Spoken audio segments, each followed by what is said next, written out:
Welcome back to our channel. నేను మీ కావ్య.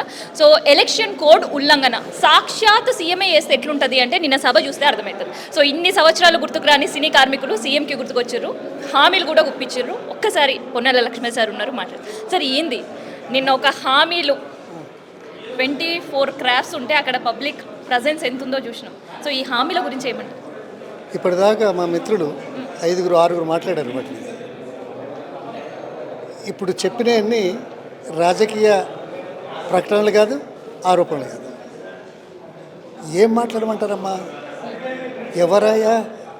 ఎవరమ్మా ఆయనే?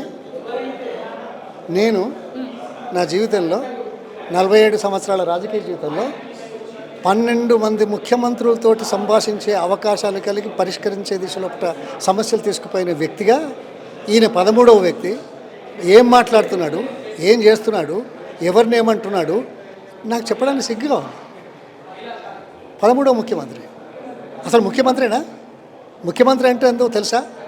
ముఖ్యమంత్రి బాధ్యతలు ఏందో తెలుసా? ముఖ్యమంత్రి హామీలు ఇస్తే ఎప్పుడు ఇవ్వాలనో తెలుసా? ముఖ్యమంత్రిగా ప్రకటనలు ఎప్పుడు చేయాలనో తెలుసా? అవగాహన లేని వాళ్ళు, అనుభవం లేని వాళ్ళు, అహంకారపూరిత పరిపాలన చేస్తున్న నేపథ్యంలో ఇటువంటి వాళ్ళ గురించి మాట్లాడాలా? సిగ్గుచేటు.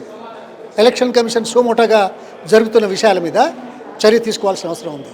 సుమోటో మీరు ఏదో రాజకీయ పార్టీగా చెప్తే మళ్ళీ జనంలో ఏమవుతుంది, వాళ్ళు అట్లా అన్నారని వీళ్ళు ఇట్లా అన్నారని అనుకోవడానికి ఆస్కారం ఇచ్చే పరిస్థితులు ఎలక్షన్ కమిషన్ లాంటి సంస్థలు చేస్తే మంచిదా? నిన్న 98 మందో 99 మందినో బైండ్ ఓవర్ చేశారు కదా, ఏమంటారు వాళ్ళను? Rowdy sheeters. అచ్చా. అందులో ముఖ్యులు ఎవరో మీరు చూశారు, జనం చూశారు. అంటే ఒక్క నిమిషం అంటే 99 మందిని సుమోటోగా ఎవరు కంప్లైంట్ చేయకముందే వాస్తవాలకు అనుగుణంగా చర్యలు తీసుకునేటువంటి సంస్థ ఈసీ అయితే, మరి ఇటువంటి వాటి మీద ఓపెన్గా పబ్లిక్గా మాట్లాడుతున్నప్పుడు చర్యలు తీసుకోవాల్సిన అవసరం లేదా? బాధ్యత కాదా? మేము ఒక రాజకీయ పార్టీలో ఉండి దృష్టికి తీసుకొచ్చినంత మాత్రమే పనిచేస్తారా?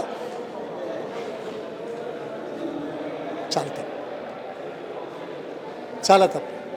బాధపడుతున్నాను. ఇంతమంది ముఖ్యమంత్రులు 47 సంవత్సరాలలో 12 మందిని చూసి 13 మందిని చూసి తలదించుకునే పరిస్థితి రాజకీయాలలో చేస్తున్నాడు. ఇది సమాజం గుర్తించాలి. ప్రజలు తిరగబడక తప్పదు, చరిత్ర పునరావృతం కాక తప్పదు. మంచి చెడు ఎప్పుడైనా మంచిగానే మిగులుతుంది, చెడుగానే మిగులుతుంది. చరిత్రలో మంచి చూపెట్టబడుతుంది, చెడు చూపెట్టబడుతుంది. చెడుకు పర్యవసానం మంచిని మళ్ళీ కొనసాగించడం. ఇది తప్పదు, ఇది చరిత్ర, ఇది సాక్ష్యం కాబోతున్నది. అందుకే జూబ్లీ హిల్స్లో ఖచ్చితంగా బీఆర్ఎస్ అభ్యర్థి గోపీనాథ్ గారి సతీమణి సరే 3 సార్లు గెలిచాడు, చాలా కార్యక్రమాలు చేశాడు, పార్టీ చేసింది. తర్వాత ఒక్కొక్క రంగానికి ఏం చేసింది అనేది చాలా మాట్లాడలేవని కాదు. కానీ ఇవన్నీ బేరీజ్ వేసుకోలేమా? హామీలు ఏమైనా చేస్తున్నారా? ఇంటింటికి వెళ్తే కూరగాయల మార్కెట్కి పోతే ఏమైందో కనపడలేదా? అదేవిధంగా ఇంటింటికి పోయినప్పుడు మహిళలు ఏమడుగుతున్నారో తెలియట్లేదా? నేను చెప్పాలనా? గతంలో కొనసాగిన సంక్షేమ కార్యక్రమాలు కూడా మహిళలకు కొనసాగించలేని దౌర్భాగ్య స్థితిలో ఉన్న ఈ రాష్ట్ర ప్రభుత్వం ఈరోజు ఏం ముఖం పెట్టుకొని అడుగుతారు? అట్లు ఎవరి వ్యక్తిత్వాలు ఎటువంటి కాదా? మంచి చెడే. ధన్యవాదాలు. ఒక సీఎం హోదాలో ఉండే సినీ కార్మికులకి మీకు పిల్లలకి స్కూళ్ళు కట్టిస్తాను, ఫ్యూచర్ సిటీలో ప్లేస్ ఇస్తాను, అసలు ఇవన్నీ ఏంది? హామీలు గుప్పియడం ఒక స్టేజ్. నేను అదే చెప్పాను కదా. ఆయన ముఖ్యమంత్రిగా బాధ్యతలు తీసుకున్న తర్వాత ముఖ్యమంత్రిగా పరిగణించబడుతున్నాడా, లేకుంటే తనకు అవగాహన ఉందా?